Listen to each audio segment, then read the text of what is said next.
سلام خدمت تمام هموطنان عزیزی که همین از این ویدیو رو میبینین. امیدوار هستم که جور و صحتمند باشین، زندگیتون خوش بگذره. هموطنان عزیزی که در افغانستان زندگی میکنین قلبایتون خوش باشه، صحتتون کامل باشه و تمام مشکلات خداوند از زندگیتون دور داشته باشه.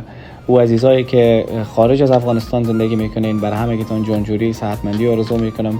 زندگی مسافری خدا کنه که خوش بگذره.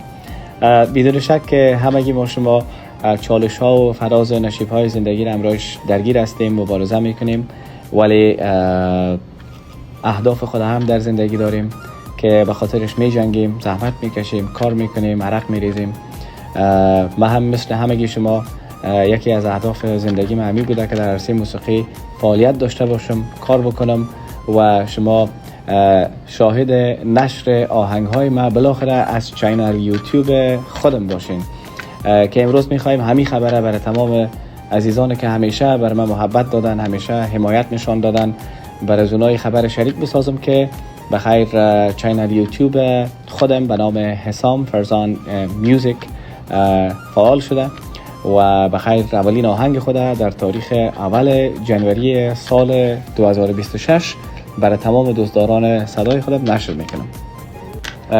همگی ما زحمت زیاد کشیدیم و امیدوار هستم که قناعت شما را حاصل بکنه و 1% از امو محبت های شما را، حمایت های شما را تانسته باشم با این آهنگ البته جبران بکنم.